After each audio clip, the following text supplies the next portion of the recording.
Oh my god, hey guys, what's going on? You know, I don't know, there's something missing. What is it? There's something missing. We need something to take the vibe to the next level here. What could have... Ooh, I know. Wave time. Wave time. Wave time. Ooh, wave time.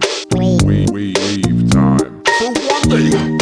Anyway, guys, what's that? No, you're running out of bits. Shut up. Well, guys, it's that time of the week where we look at the foil of this show, the enemy of the show, many call it. I sit through hours and hours of this, many say, not me, unwatchable video of this guy who for some reason is wildly popular on social media, all this crap. People pay attention to what he has to say, and we take a look at it and we say, I don't know. That's right, I'm talking about none other than the great content creator. John James. Ooh, wait, what? Oh, before we get to that, though, that's right. We got a goddamn person of the day. Person of the day. If somebody asked me where my car was, I'd be like, if I'm home, it's at home. Well, my car should be at my house then. Okay, Right. but that's not what you said. You said it should be close to home. This officer right here, this lieutenant over here, ended up having conversations with And that's fine. neighbors. Oh, no. And that's fine. Saw you walk away. Well, the house that you crashed into. And that's fine. Saw you walk away. Well, the house that you crashed into, they talked to you. You know, look, you might be quick to judge this woman. You know, she crashed her car. Maybe she had a few drinks. Maybe she was going like this. Those are the drinks. You know, crashed her car into her neighbor's house. You might be judging a little bit, but we've all done this technique that she's using before. You know what I mean? The smoke screen technique. You know, you get in trouble doing something and you're like, let me just see if I can confuse... Let me see if I can confuse this situation enough where they're just like, we don't know what's going on anymore. Well, you have a good day. Did you have a few drinks and crash into your neighbor's house? Well, let me look at this car. I mean, it looks like my car. I honestly don't even know what's going on right now. Yeah, no, your neighbors said that you crashed into their house and then got a ride away. And also your car is still there, crashed into their house. You know, and you're like, well, they said that? My friends, we have a problem. And we also have... A crystal flute. In this viral video, Right. this young woman named Good Luck Carly on TikTok was shocked to find, in fact, you can eat fruit from a tree. Oh, wow. Seriously. Let me play for you this video so you can hear for yourself. Yeah, get Here to you it, go. man. I can't be the only person on the planet that didn't know that you can just pick a piece of fruit off of a tree and eat it. Oh. Calm down, man. Please think of this statement. Think about what you just said. Lady, I'm sorry, okay? But understand this. You are an obese woman. Well, I don't hey. mean that to be mean. But by worldly standards, you are fat. Okay, hold on. Slow down. I am not trying to insult her here. Please, Of calm course down. not, right. Okay, yeah, I've been noticing this over and over and over again in these kind of videos. This is like a whole genre of videos now, is they'll dig up, not even dig up, they'll find on Twitter, it'll be a repost from some weird account of a Gen Zer on TikTok saying something, but they'll be like, look at this. In my day, we blah, blah, blah, blah. It's like that. This is like a video template now. Oh, look at the Zoomer. So stupid. They're all stupid. This is an exact representation of all Zoomers. See? This video we found on TikTok, they're all stupid. You know, and then Tim Pool uses this. He extracts from this all kind of implications about society and the apocalypse and all this crap. My question then becomes to this, my friends. We are friends. Facing an absolute catastrophe, Oh, a breakdown to the economy, what happens to these people? dead. I'll tell you. Okay. It's going to be violent and dangerous. These people may bend the knee to dictators who promise to show them the ways of eating food.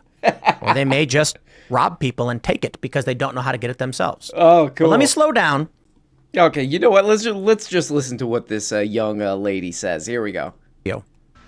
I had a friend come over a few weeks ago and she was like, Carly, why do you have a bag of lemons in your fridge? Uh-huh. And I said, oh, well, I use lemons in my cooking a lot and sometimes I put them in my sparkling water. And she was just like, no, but why do you have a bag of lemons? Who's this friend From of the yours? store. And I said, oh, well, sometimes I cook with them and I also put them in. And she said, no, you have a lemon tree outside. And I said, okay. And she said, so why do you buy lemons? And I said, because I cook with them. And she said, Carly, you have a lemon tree. Okay. You just pick the lemons off the tree. Yeah, I do have to say, this friend, just get to it, friend. Quit dragging this lemon tree thing out and just tell Carly what the hell you're talking about here. Give Carly a break, you goddamn friend. You. Okay, here we go. You put them in your food or in your sparkling water. And I said, don't you have to do something to them? And she said, what do you mean? And I said, you don't have to do anything to the lemons? Right. And she was pretty upset, which I guess I am one of the very few people. No, don't worry, Carly. You could just take that lemon off and just start going like this. Okay. Okay, this show has hit a new low. Okay. I want to stress this again. I am not calling her disgustingly fat or trying to insult her. Easy, man. But yes, she has much fat on her body. That was the Okay, point. all right. Calm down, man. Oh! But yeah, besides the fact that this young woman is like, yeah, a friend of mine said, no, Carly, goddamn you, you don't need to do anything to the lemons. You could just eat them. You know, the friend is baffled by Carly. I think that friendship's not going to do it too well. You know, the friend's like, don't worry about it, Carly. Just eat the lemons. You know, kind of indicating that this is not a widespread Zoomer problem. But Tim Pool does make a lot of these conclusions from this, like, oh man, you know, the inevitable apocalypse that's going to happen, the global meltdown that's right around the corner. These Zoomers, right, guys? These Zoomers, they're not going to be ready. Like I am. You know, how are they going to survive when the global meltdown happens? I think a more timely question to be asking is, how are they going to survive on TikTok? And that's exactly what this woman... That's exactly what this woman has figured out. TikTok is the goddamn Hunger Games, okay? You gotta use your cleverness and all this crap to get anybody to watch your videos. You know, who knows if this lemon tree story is real? Who knows? Who cares? One thing that is real, though, is that she got way above average views on this. I looked through her channel, and it's about, you know, she averages in the 10Ks, sometimes 100Ks. She's got like a couple that'll go over a mil. This one got over 11 million views. So she kind of won this one, and I think you might have been had, my man. It is funny, too, from like a very basic, like journalistic or understanding how the world works at a basic level of like, I found a TikTok from a girl who does comedy videos. I'm going to extrapolate something about an entire group, an entire age group of people from this. But out here in Western Maryland and in West Virginia, Boom. We humans understand where food comes from. Right, yeah, but most people do. You just found a TikTok, dude. It's okay. It's okay. Calm down. Yeah, I really like this. There's a lot of people who upload videos like this where they're like, I'm an off-the-grid kind of person. You know, I upload videos every hour to maintain my views, but I'm kind of like an off-the-grid, you know. Living off the land with an internet connection. That if it goes out, I'm done. I like that. He goes on and on about how he's sort of a, you know, off the grid, hunter farmer kind of guy. No, you're playing the exact same game she's playing, which is called the views game. So shut up. Guys, I think we broke Bud Light. Just completely broke them. Now they got this new commercial for the Super Bowl. The Bud Light Genie. Oh. And The Bud Light? Pendejo. It is pure chaos. Right. It makes absolutely no sense. Okay. And it is basically Bud Light spinning in circles, banging their heads on the wall, being like, we don't know what to do to make you buy our beer anymore. Oh, man. Okay, I really like this segment. You know, Tim Pool's my favorite newsman, and this is why, you know. He's like, this new Bud Light ad is just baffling. It's insane. Makes no sense. The ad's on YouTube. You can go watch it, and it's the most straightforward beer ad I've ever seen. The idea is that there's a Bud Light genie who grants you wishes so you could have the funnest night ever drinking Bud Light. It's baffling. Oh, and they play Magic Carpet Ride in the ad, too. We got nothing. Right. No matter what we do, nobody wants to buy our beer anymore. Oh. And so someone said, let's go the Quiznos route. You guys ever see that Quiznos commercial? With those weird, creepy things. I'm going to pull it up because a lot of people don't know this. Hey, We've can I mentioned it answer? several times. Hey, give me a chance to answer, man. Yes, I have seen that ad. Okay, go ahead. Bong monkeys? Huh? Is that what they're called? Spong. Toilets. You guys remember this one. Look. Here you go. Yeah, I remember this. Weird. I remember these commercials. It was kind of crazy when Quiznos first became a thing. Because we used to go to Subway when I was a kid, and they did not toast your subs. I don't know. Maybe that was just mine. Okay. And then Quiznos happens, and they're like, the subs go through, and they get hot and toasty. And then I think we should get subs. I think I'm going to go get a sandwich. But then, and maybe that's what Bud Light's going for. Hey, let's just be psychotic. A genie Right. comes in. No, it's absolutely the exact opposite of that. Oh, good Lord, man. This guy's really squeezing every drop of the lemon that is Bud Light.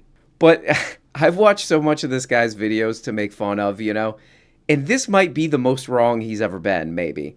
The Bud Light ad, you could go watch it. The whole theme of the $7 million Super Bowl Bud Light ad is there's a genie that grants wishes, and you'll have the funnest night ever drinking Bud Light with Post Malone and Peyton Manning or whatever. The Quiznos ad that he's comparing it to, like maybe they're trying to be insane, like that Quiznos ad from the early 2000s. And that Quiznos ad, there actually is an interesting story about it.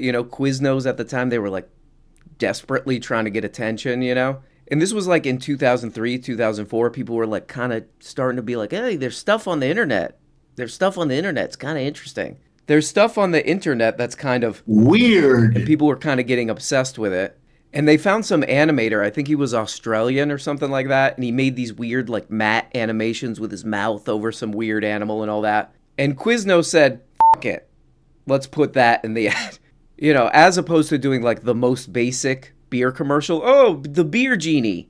The beer genie is going to create a part. This is literally like 90s era when like a hot babe would appear. They will sacrifice and destroy this country for Ukraine. Oh, I don't care about Ukraine. you don't? And at this point, now I'm livid. Now I despise that country. Whoa. And now, Okay, this is why this is my favorite news program / newsman right here, is we get into these we get into these youthful, I'll say that.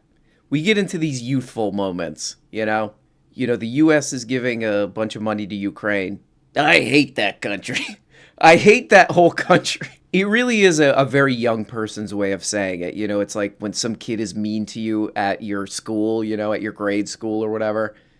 And you're like, I hate this whole town, You're like, I don't know, there's millions of people there. Most of them are just normal people. I hate that place, stupid. Jon Stewart is back. Who? Ladies and gentlemen, that's right. The Daily Show host launched his return. Still never heard of him. Never heard of him, never will. In his segment talking about the aging presidential candidates we have, Right. he makes fun of Joe Biden for talking about liking chocolate chip cookies or something like that. Don't say it like All in that. all, it was actually a pretty good segment, I must admit. Jon Stewart's a funny guy. Right. And he points out how all these Democrats keep saying, Joe Biden is vibrant with strong mental acuity. And I got to hand it to him. He goes, could you film it? But why, my friends? The real question is why is Joe Biden on TikTok in the first place? This is the big news. And it's more than just Donald Trump is gaining ground with young voters. Right. Young voters are going Republican. It's weird. It's more than that. It is a dramatic shift in what the GOP represents. Oh. It's a shift in the trends of young voters to a shocking degree. My friends, Gen Z will be and is America First conservative. What? Shut up. Yeah, this is another great one. So he starts off talking about Jon Stewart's new show, his new segment, whatever. And if you had to guess, Jon Stewart uploads some segment where he's like, Biden sucks. He's old. He's weird, If you had to guess, do you think Jon Stewart is like, you know what, this guy's old, he sucks, he's weird. I'm on board the Trump train now.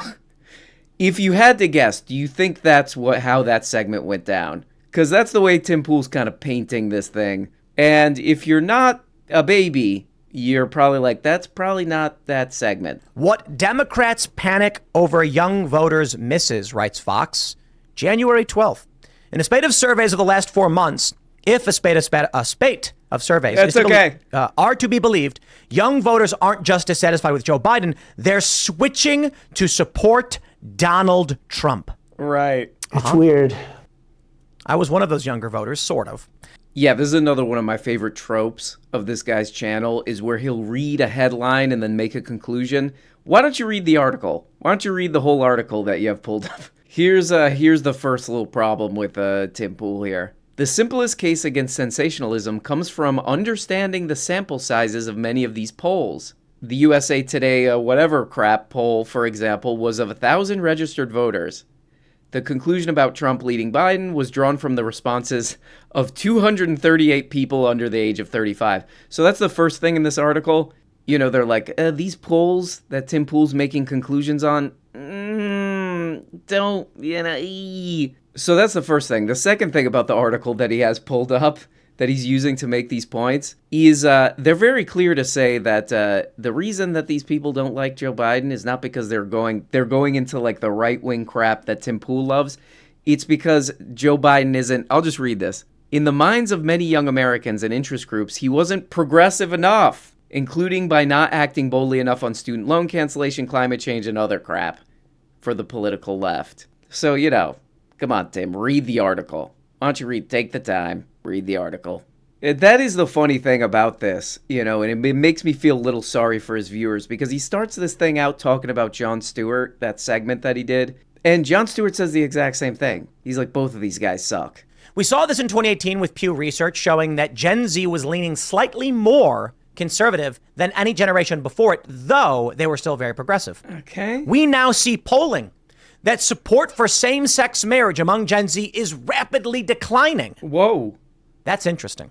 Okay, yet another thing I love about this guy's program. This might be the, you know, youthful thing of just making stuff up. He says that some Pew Research poll or study found that Gen Z was leaning more conservative than any generation before it. We saw this in 2018 with Pew Research showing that Gen Z was leaning slightly more conservative than any generation before it. That doesn't sound right. So I looked this up. There is a Pew Research thing from January 2019. Generation Z looks a lot like millennials on key social and political issues. On every single topic, both millennials and Gen Z are the most, you know, politically progressive on social issues, you know, left on economic issues. I'm not saying this guy doesn't know what he's talking about, but I don't know what the hell he's talking about. Sounds like he's making this.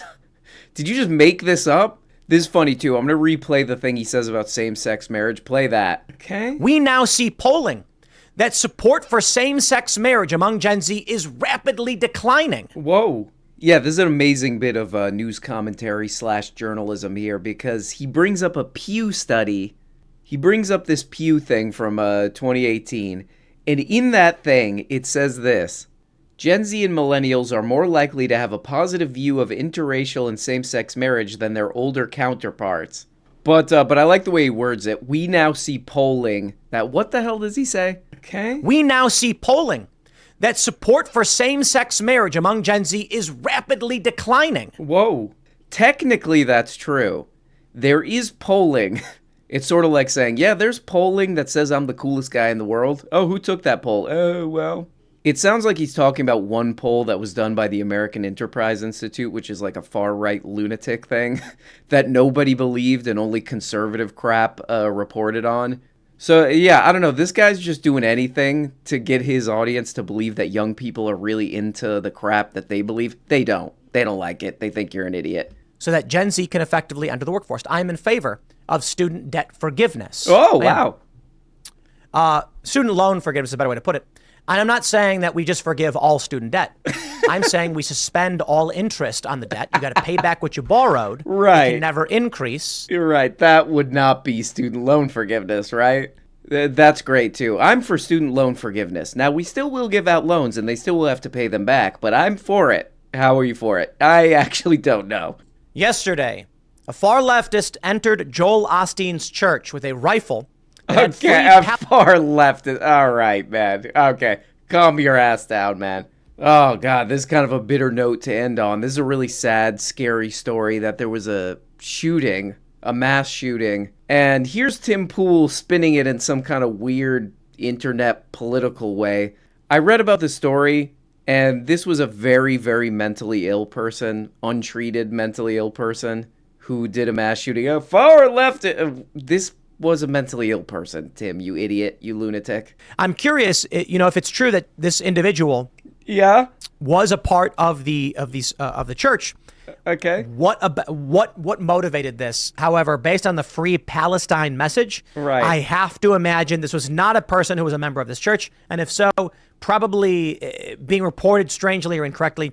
Seems like this individual had far left tendencies, was targeting the church. But do you remember what you said in the opening? You already kind of made a conclusion, buddy. Yeah, I think. Well, okay. I started off with this far left, and now it's maybe.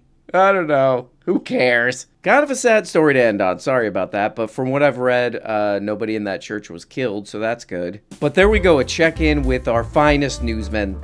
He doesn't know what the hell's going on. One thing contradicts the other. That's why we love it. It's a wacky fun house. It's a place where kids rule and parents drool. Guys, it's Wednesday. You know how we feel about that. It's like, It is Wednesday. It's not the best, but it is For one day. Hope you guys are doing good. Talk to you soon. Bye-bye.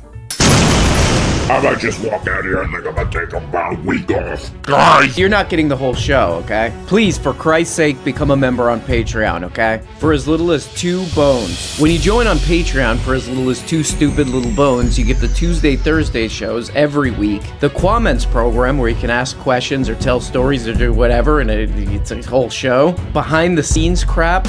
All for 2 putrid little bones, that's it. I'm in hell. And if you really want to support the wretched show, people call it because they're satanic, they're sick, you could become a producer for only 25 bones. These beautiful people here are, God!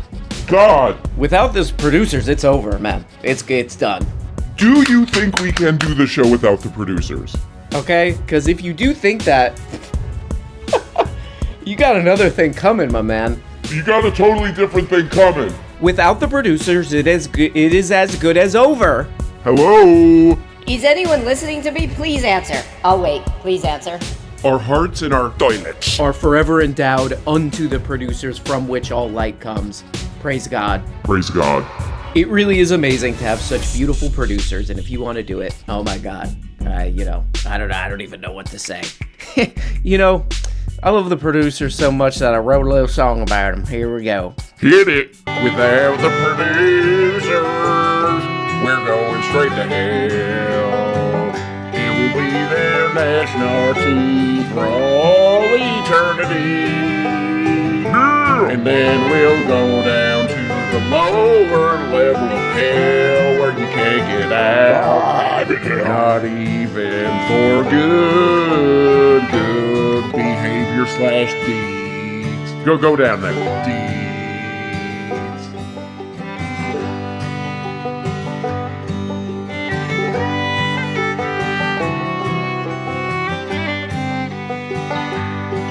Ah!